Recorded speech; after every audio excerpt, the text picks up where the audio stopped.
Bismillahirrahmanirrahim. Assalamualaikum warahmatullahi wabarakatuh. Halo teman-teman semuanya, bertemu lagi dengan saya Bidan Muda Aceh.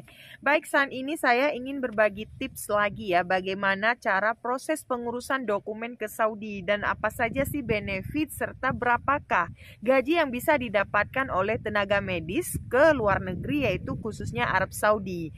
Dalam hal ini saya selalu mengatakan dan menyampaikan juga bagaimana prosesnya. Itu mungkin sudah banyak kali ya dalam video-video saya sebelumnya, tapi ya saya juga tidak akan bosan-bosannya untuk selalu menyampaikan hal-hal yang terbaru dan yang terupdate untuk teman-teman sekalian. Dan juga berdasarkan prosesnya itu selalu berbeda-beda setiap tahunnya. Yang sebelumnya saya pernah menyampaikan dengan pengurusan biaya sekian itu sudah bisa dan sudah di cover semuanya. Tapi berbeda lagi dengan tahun sekarang ini. Setelah Corona dan setelah pandemi COVID terjadi, itu sangat banyak sekali perubahan sistem birokrasi yang ada di Indonesia dan juga di Saudi Arabia, sehingga adanya perubahan beberapa proses gitu ya. Baik, untuk proses dokumen ke Saudi itu ada beberapa tahap. Di sini saya sudah catat semua ya, step by stepnya itu bagaimana. Pada video ini saya akan menyampaikannya. Baik, yang pertama yaitu interview. Sebelumnya kita itu harus punya terlebih dahulu semua dokumen yang dibutuhkan, yang diperlukan. Apa saja? Yaitu ada ijazah sekolah kita ya, mulai dari SMA sampai dengan kuliah. Kenapa harus mulai dari SMA hingga kuliah? Karena di saat kita sudah di Saudi nanti itu sangat dibutuhkan namanya license Saudi, yaitu prometrik atau disebut juga dengan person view untuk kebidanan gitu ya. Jadi itu dibutuhkan ijazah SMA supaya terkadang dengan adalah alasan-alasan tertentu dari sistem saat pendaftaran di SCSFH dan juga di Dataflow atau di Mumaris nanti itu akan dimintakan ijazah SMA-nya. Oleh sebab itu untuk persiapan ya kan, untuk menghindari kemungkinan yang akan terjadi ke depannya, sehingga lebih baiknya itu kita sediakan ijazah SMA juga. Nah, ijazah SMA, kemudian ijazah kuliah, kemudian transkrip nilai dari SMA sampai dengan kuliah. Jika memang kuliahnya D3 dan D4, maka harus ada ijazah SMA, ijazah SD3 dan juga ijazah D4. Ya, tidak boleh loncat-loncat, jadi harus komplit semua ijazahnya. Berikutnya transkrip nilai. Setelah transkrip nilai maka STR. STR itu sangat penting sekali, walaupun kita sudah keluar negeri sangat penting karena itu merupakan landasan dari Indonesia ya. Landasan tanda registrasi profesi kita masing-masing di setiap negara, dan itu akan berlaku di Arab Saudi juga karena itu merupakan tindak lanjut dari pendokumentasian di Arab Saudi.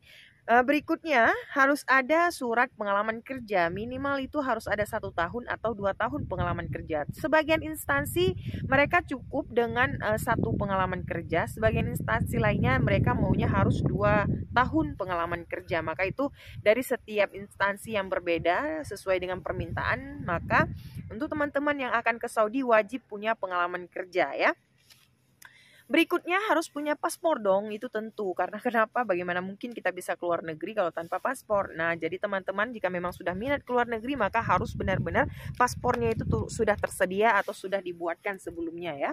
Jadi jika memang tahun ini mungkin 2 tahun kemudian berminat ingin ke Saudi Arabia khususnya, maka mulai dari sekarang sudah boleh mempersiapkan semua persyaratan yang dibutuhkan. Oke. Berikutnya surat izin orang tua jika memang masih single, tapi jika memang sudah berkeluarga maka surat izin suami. Nah, dalam hal surat izin ini itu harus ada tanda tangan kita pribadi, kemudian tanda tangan yang orang tua atau suami, kemudian harus ada stempel basah dan juga tanda tangan dari kelurahan atau kepala desa ya. Jangan lupa. Alangkah lebih baiknya dipakaikan materai di ijazah di tanda tangannya keluarga, orang tua atau suami. Itu lebih baik jika memang mau ditempelkan materai. Karena kenapa? Nanti pada saat pengurusan tahap berikutnya, pendokumentasian di Jakarta dan prosesnya sebelum keluar negeri, itu dibutuhkan surat keterangan izin dari orang tua dan juga atau suami, itu harus ada materainya. Jadi angka lebih baiknya memang sudah dipersiapkan langsung bermaterai. Oke? Berikutnya harus ada surat pernyataan bahwasannya kita keluar negeri ini atas dasar kemauan sendiri dan tanpa paksaan dan juga dorongan dari manapun. Oke? Nah, selain daripada dokumen yang sudah saya sebutkan tadi, apalagi sih persyaratannya itu? Yaitu ada bahasa. Bahasa ini sangat penting sekali, walaupun kita ke Arab Saudi tidak semata harus menggunakan bahasa Arab.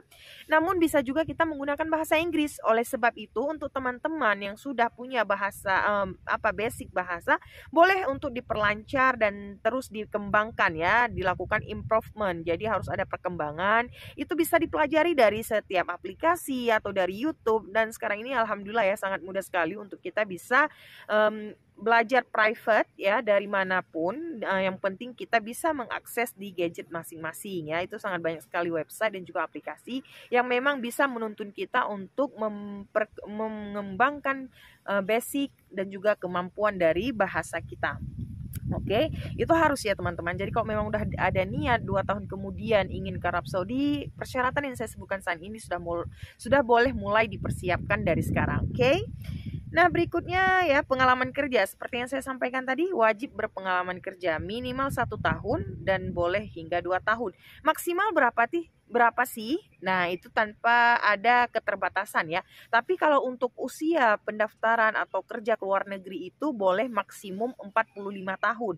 Nah, itu tidak mengeneralisir ya, tapi itu hanya beberapa instansi yang masih mau seperti itu. Tapi pada dasarnya atau dengan standarnya itu hanya bisa sebelum usia 40 tahun. Oke, sebelum 40 tahun, 48 38, 36, 37 itu masih bisa ya. Itu standar yang saya sampaikan. Standarnya itu hingga usia 40 masih bisa. Namun jika memang sudah pernah ex-Saudi, sudah pernah berpengalaman kerja di Saudi, maka boleh kurang dari 50 tahun masih diperbolehkan. Ya paling mentok-mentoknya lah 45 gitu ya. Karena kan kalau 50 tahun juga sudah mungkin sudah lebih tua ya, mungkin dari pihak rumah sakit atau suatu instansi juga tidak mau lagi. Karena kenapa? Karena memang mungkin kita sudah otomatis ya secara power kita sudah berkurang ya, secara energiknya itu sudah berkurang. Jadi otomatis dong mereka tidak bisa menampung kita yang sudah mulai kurang produktif gitu ya. Jadi sangat jelas sekali ya untuk range daripada usia, oke. Tapi kalau memang untuk standarnya boleh sih 40, nggak masalah, oke.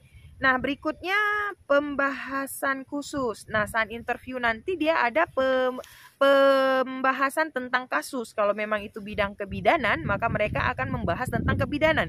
Kasus-kasus dalam kebidanan, semisal fase berapa pembukaan sekian, fase berapa pembukaannya sudah berapa senti, dan nanti terjadinya suatu pendarahan bla bla bla, kehamilan dengan usia sekian, akhirnya tidak ini, apakah itu hipereklamsi dan lain sebagainya. Itu hanya pemecahan kasus-kasus saja.